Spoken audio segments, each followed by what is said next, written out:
Nitong Ebanghelyo, ang Ebanghelyo natong nakadaaging Linggo, gisgot bahin sa pagbadala sa mga apostolis nga tinagurha dito sa mga lungsod diin adtuan ni Hesus niya aduna say mga pahimangdong sa ilang buhaton dili sila magdalag mga butang nga mao'y makapa balda kanila sa ilang misyon, mga distraction, source of distraction, kwarta, sinina, whatever. So kinahanglan focus la sa ilang misyon. Unya mga atong tanawon kining mga tawhana dili man sila mga edukado kaayo. Wala sila master's degree, wala sila PhD degree, ambot lang kung nakahuman man ang high school, igo lang yun ang ilang kuan, ang ilang edukasyon. Informal lang siguro. Mga less educated people, no? Mga oy kwarta, mga mananagat. Ang ilang dala mao ang mensahe sa Ginoo ug ang gahom, ang authority sa pagsangyaw. So message and the authority mo lang na ilang dala. So, ayaw ko pagdalaglain. Ayaw mo kabala ka asa mo dapit matulog, asa mo sa inyong kaunon. Wala, di na niya problema. Tati sangyaw sa maayong balita. Sangyaw sa kapasayloan sa mga salaon, repentance and forgiveness of sins. Muna yan, nanglan maghinulsol magbag-o, muna importante sa tanan, no? Bago sa kinabuhi. Turn away from sin and turn towards God. Nga naman kang ipili ni Jesus kinimong mga mayukmok ng mga tao. Sa mo, namilig mga abogado, mga professional sa maayo kayo mo sangyaw sa mga balita. Sama ni Father Ubod o ni Father Darwin. Di man nagipili ni Jesus na mga alamang sa public speaking. Nga naman, pili mo na yung mga gagmay. Kaya mo na yung giyo sa ating Ebanghelyo karon. Gililong sa mga maalamon o makinaadman, the learned, mga bright, gililong na asa man ay lagi padaya, agi pa dayag ang kabubuton, ang mensahe sa Ginoo sa mga sama sa mga bata, the childlike, simpleng mga tao nga abli ang kasing-kasing una-una sa mga pulong sa Diyos.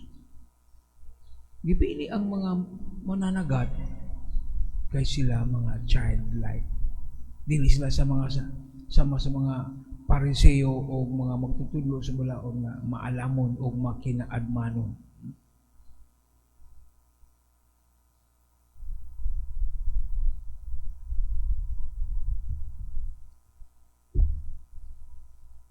Wala manginalan ang Ginoo mga genius aron isangyaw ang maayong balita. Of course, namin mga genius sa atong simbahan, mga theologians, mga philosophers, pero wala mas lagi pili sa Ginoo. Pero wala nagpasabot nga, wala na sila gikinanglan.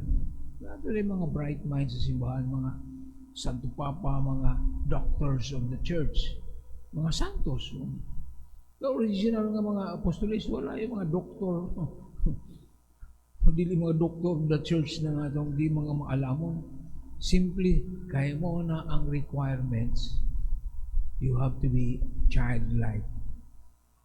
Pwede maghapon kang bright ka, pero childlike ang mong attitude. Depende sa imong attitude. Kay Magamit maghapon, pwede mong gamitin gyapon sa Ginoo ang imong kaalam aron pagpadayag sa kabubuton sa Dios.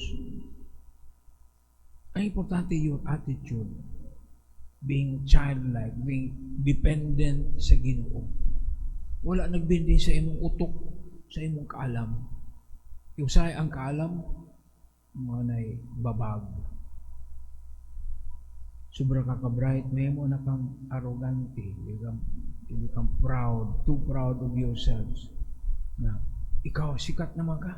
Murag, piling mo, anak ka nang inalan ng Diyos. Isa sa mga, temptation sa mga kaparian nga maayo kayo. Depende na sila silang kaugalingon. Di wala nang inanglan sa panabang sa Espiritu Santo. Okay. They know everything. Maayo manulti. Impressive kayo. Sometimes they become too good. Nga, depende na saling na silang kaugalingon. Maayo sila wala na silang nilalang sa Ginoo. Wala yung problema ng mga maayo kayong laki. Usay, we become proud of our achievement. Atong professional achievement. Wala tayo magkitaan sa Ginoo. May mga scientist, sobraan sa ilang ka-bright. Wala gigamit ang ilang ka-bright para pag pangita sa Ginoo. Awa may Ginoo kay mo na abtik sila sa asong mga sciences. They do not use the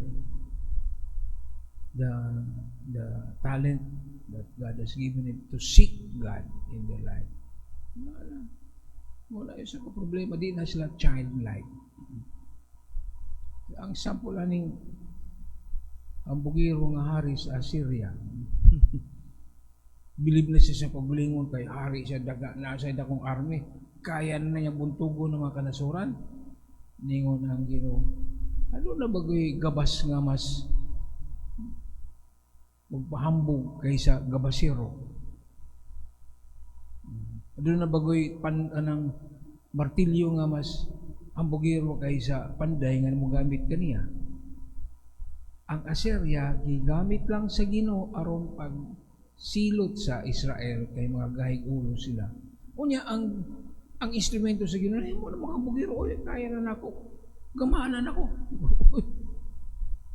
Instrumento ka lang, dili ka ang bida. Ang Diyos ang igamit sa Syria aron pagpanis, pagsilot sa mga Israelitas na gahig. Wala na magsunod sa kabubuton sa Ginoo. Unya, nahimo naman nino ang tuan. Sa bugiro kaning hari sa Syria nga sikat na siya kay instrumento ka lang sa Ginoo. That is a temptation.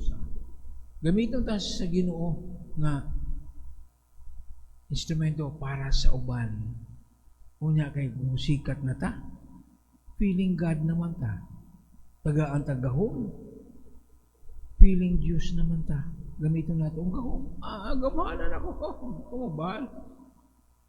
Yun ta mo. Musupak na ako. Instrumento ka lang aron sa pagpahinumdum ka nato sa katawan sa Ginoo. Sa inado na tayo mga leader nga, mga badlungon, gamiton sa Ginoo aron pagpahinumdum ka nato. Kunya kinang mga leader, feeling God naman sila. Maghari-hari naman sila. Mga sulugoon sila sa Ginoo niya. Maghari-hari naman nito. Datis, na itabo sa Assyria. Naadol tayo mga leader nga na. Tagaan ni mo gahom, mura na sila Diyos.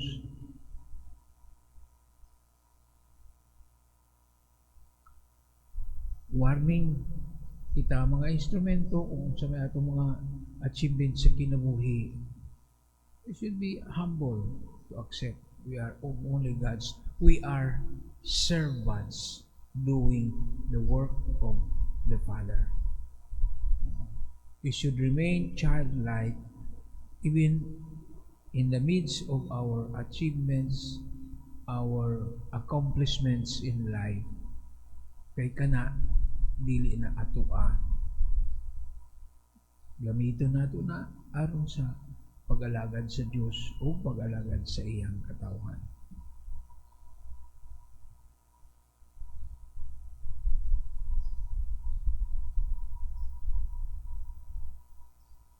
Palihog manindog